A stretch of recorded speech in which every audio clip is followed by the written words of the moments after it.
పదోన్నతులు కాని 12 ఫీట్లను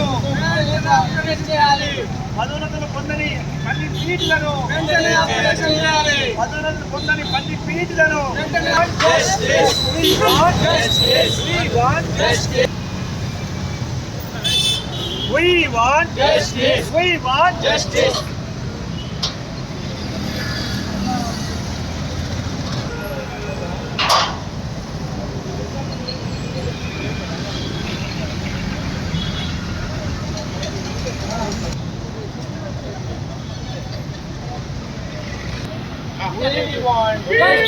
For justice.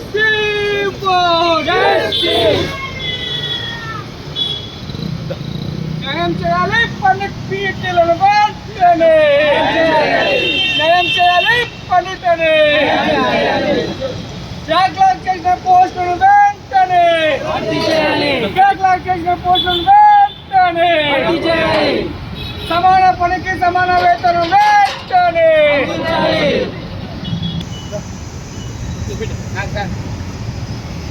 ఇవాళ ఉన్నతాధికారులందరూ కూడా ప్రమోషన్ ఇవ్వడంలో లీగల్ పాయింట్ అన్నీ కూడా మరి చర్చించి ఇవాళ పదోన్నతులలో 1000 మందిని ఇవ్వడాన్ని మేము స్వాగతిస్తూ ఇవాళ పండిట్ అప్గ్రేడేషన్ విషయంలో అన్కండిషనబుల్గా ఎస్జిలకు అవకాశం ఇవ్వకుండా కేవలం పండిట్ పీడలకే అవకాశం ఇస్తూ అన్కండిషనల్గా వాళ్ళకే పదోన్నతులు కల్పిస్తూ చర్యలు తీసుకోవడాన్ని మేము స్వాగతిస్తూ ఇవాళ ఏదైతే అన్కండిషనల్గా పదోన్నతులు ఏదైతే పండిట్ పీడలకు ఇచ్చారో కానీ వాళ్లకు పూర్తి స్థాయిలో పదోన్నతులు ఇవ్వకపోవడం అనేది చాలా బాధించినటువంటి విషయం. ఇవాళ ఏదైతే వాళ్ళ పోస్టు అప్గ్రేడ్ అయితే చేశారో ఆ పోస్టు అప్గ్రేడ్ చేసిన పోస్టులో వాళ్ళని కూర్చోబెట్టాల్సినటువంటి మరి ఇవాళ రాష్ట్ర ప్రభుత్వము ఇవాళ ఉన్నత అధికారులు ఇవాళ ఏదైతే అన్కండిషనల్గా పదోన్నతులు ఇస్తూ ఉన్నారో కానీ ఆ అప్గ్రేడేషన్ చేశారు కానీ పదోన్నతుల విషయంలో మాత్రం కండిషన్స్ పెట్టి రూల్ ఆఫ్ రిజర్వేషన్ అనేటటువంటి విషయాన్ని తీసుకొచ్చి ఇంకో విషయం ఏంటంటే ఉమ్మడి జిల్లాలో ఉన్నటువంటి వేకెన్సీలలో ఉన్నటువంటి వాటిని పరిగణలో తీసుకొని ఆ అప్గ్రేడ్ చేసినటువంటి పోస్టులు ఇవాళ ఏదైతే డివైడ్ అయిన తర్వాత డిస్ట్రిక్ట్ డివైడ్ అయిన తర్వాత రూల్ ఆఫ్ రిజర్వేషన్ అప్లై చేస్తే కొన్ని చోట్ల ఆ రోస్టర్ అప్లై చేస్తే కొన్ని చోట్ల ఆ కేటగిరీ ఉండొచ్చు ఉండకపోవచ్చు అనేక ఇబ్బందులు ఉండొచ్చు. అలాంటప్పుడు ఇవాళ ఎక్కడైతే కేటగిరీ ఎస్సీ కానీ ఎస్టీ కానీ లేకపోతే ఆ పోస్టులను బ్యాక్లాగ్ పెట్టడం వల్ల ఒక కండిషన్స్ పెట్టడం వల్ల చాలామందికి పదోన్నతులు వచ్చే అవకాశం లేకపోయింది.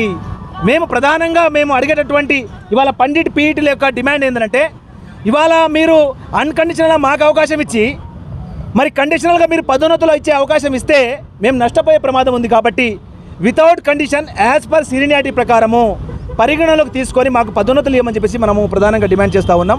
ఏ రకంగానంటే మొన్న వీఆర్ఏ వ్యవస్థను రద్దు చేసే క్రమంలో మరి ఇవాళ జూనియర్ అసిస్టెంట్గా వాళ్ళకు ప్రమోషన్ ఇచ్చినప్పుడు అక్కడ ఏ కండిషన్ అందరికీ ప్రమోషన్ ఇచ్చారు, అది ప్రమోషన్ అంటే. కానీ నేనేమంటున్నామంటే ఇవాళ ఏదైతే అన్కండిషనల్గా ఇచ్చేటటువంటి అవకాశాన్ని రాష్ట్ర ప్రభుత్వం అదేవిధంగా ఇక్కడ ఉంటున్న ఉన్నతాధికారులు పునఃసమీక్షించి మిగిలినటువంటి కేవలం 1500 మంది మాత్రమే 1500 మందికి అన్కండిషనల్గా ఉన్నటువంటి అవకాశాల్లో వర్కింగ్ అడ్జస్ట్మెంట్ని బేస్ చేసుకోకుండా మొత్తం జిల్లాలో ఉన్నటువంటి వేకెన్సీని బేస్ చేసుకొని ఇంకా ఇస్తే ఒక్క పండిట్ పీఈటీ కూడా మిగిలే అవకాశం లేదు. అదే రకంగా భవిష్యత్తులో వీళ్ళ యొక్క పోస్టు కూడా రావు కాబట్టి వీళ్ళతోనే భర్తీ చేసే అవకాశం ఉంది కాబట్టి మీరు ఇప్పుడే జోనల్ 2 నడుస్తుంది కాబట్టి పదోన్నతులు వీళ్ళని కూడా ఖచ్చితంగా పదోన్నతులు ఇచ్చి న్యాయం చేయాలని గౌరవ ముఖ్యమంత్రి రేవంత్ అన్నకు అదేవిధంగా ఉన్నతాధికారులకు మేము ప్రధానంగా అభ్యర్థిస్తూ ఉన్నాము.